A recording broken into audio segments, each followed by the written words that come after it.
Hello guys, आज के इस वीडियो में हम बात करेंगे कि पूरे भारत में कितने अभ्यर्थी सीटेट की परीक्षा दिए हुए थे, कितने अभ्यर्थी पास किए हैं। साथ ही हम बात करेंगे कि बिहार से कितने अभ्यर्थी सीटेट की परीक्षा दिए थे और कितने अभ्यर्थी पास किए हैं। साथ ही हम बात करेंगे कि अगर आप में से कोई भी अभ्यर्थी सीटेट की परीक्षा को पास कर लिए हैं तो आखिर आपके मन में एक सवाल जरूर बार बार आता होगा कि आखिर इसका सर्टिफिकेट जो है हमें किस प्रकार से प्राप्त होगा, कहां से प्राप्त होगा।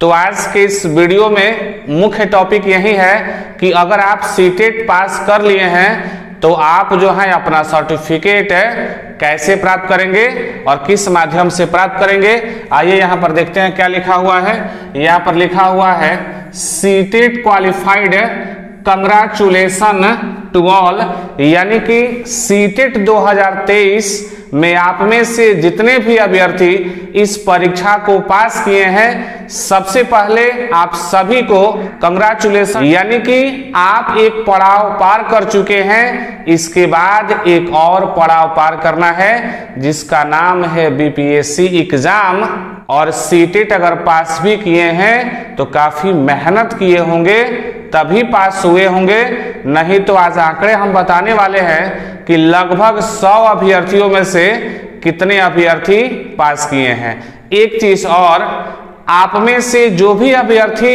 इस वीडियो को देखेंगे और आप अगर 2023 में सीटेट की परीक्षा पास किए हैं तो अपना स्कोर कमेंट के माध्यम से जरूर बताएं ताकि हमें भी कुछ आंकड़े लगे कि आखिर अभ्यर्थी कितना स्कोर किए हुए हैं। आइए देखते हैं आगे क्या लिखा हुआ है। ओवरऑल पूरे इंडिया से लगभग 24 लाख अभ्यर्थी परीक्षा दिए हुए थे।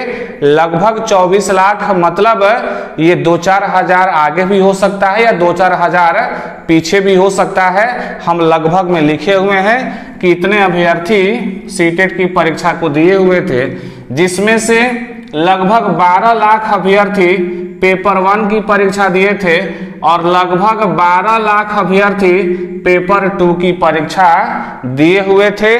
ओवरऑल यहाँ पर लिखा हुआ है कि जो पास परसेंटेज है, जो पास अभ्यर्थियों की संख्या है, यहाँ पर लिखा हुआ है लगभग 3 लाख अभ्यर्थी पेपर 1 में पास किए हैं और लगभग 1 लाख अभ्यर्थी पेपर 2 में पास किए हुए हैं। अब आप आंकड़े लगा के देखिए कि पूरे भारत से 24 लाख अभ्यर्थी इस परीक्षा में भाग लिए हुए थे।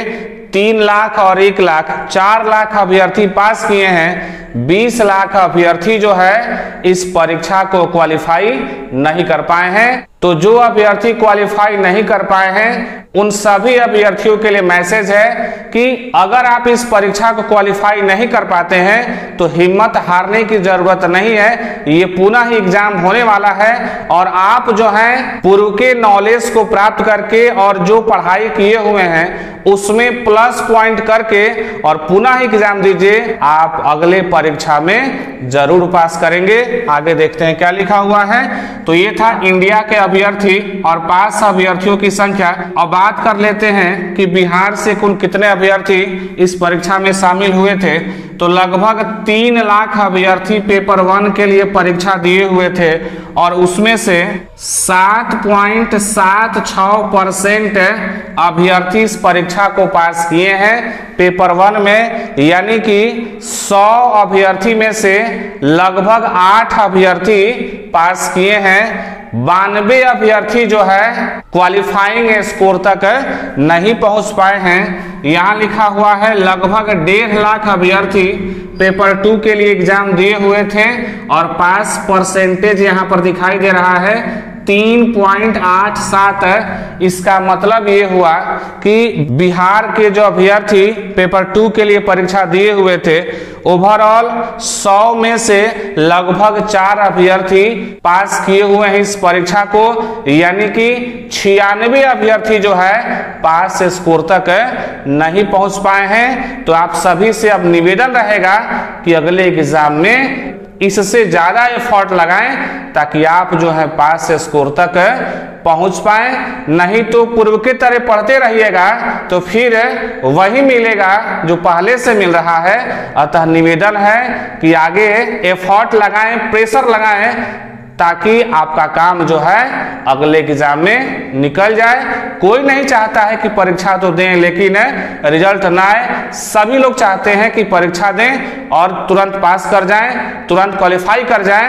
ऐसा होना भी चाहिए क्योंकि मेहनत भी लगता है, पैसा भी लगता है और समय भी बर्बाद होता है, समय भी नुकसान होता है। इसलिए इन सारी चीजों को देखते हुए परीक्षा की तैयारी करते समय पूरा अपना एफर्ट लगा देना चाहिए। जो भी क्षमता है उस क्षमता का प्रयोग करना चाहिए, ना कि अपनी क्षमता का प्रयोग आप परीक्षा के बाद करें, उससे कोई फायदा नहीं होने वाला है। शुरू में मैंने कहा था कि अगर आप में से जितने भी अभ्यर्थी हैं जो इस परीक्षा को पास किए हुए हैं तो आपके मन में एक बात जरूर चल रहा होगा कि आखिर परीक्षा तो पास कर गए, अब हमें सर्टिफिकेट जो है किस माध्यम से और कैसे प्राप्त होगा। आइए यहाँ पर लिखा हुआ है, देखिए यहाँ पर लिखा है सर्टिफिकेट कैसे प्राप्त करें। यानी कि सर्टिफिकेट प्राप्त करने के लिए आपको कहीं जाने और दौड़ने की आवश्यकता नहीं है। आप अपने मोबाइल के प्ले स्टोर में जाएंगे, जैसे बाकी सारे ऐप्स को डाउनलोड करते हैं और उसमें एक ऐप आता है जिसका नाम होता है डिजी लॉकर। उसको प्ले स्टोर के माध्यम से डाउनलोड करेंगे और डाउनलोड करने के बाद देखिए यहाँ पर लिखा है मोबाइल नंबर और आधार नंबर से। अब ये दो चीज मैंने क्यों लिखा, क्योंकि जब हम डिजी लॉकर से अपना सर्टिफिकेट प्राप्त किए थे उस समय आधार नंबर मांगा जा रहा था, साथ ही आधार में जो मोबाइल नंबर दिया हुआ था उसके माध्यम से सर्टिफिकेट प्राप्त हुआ था।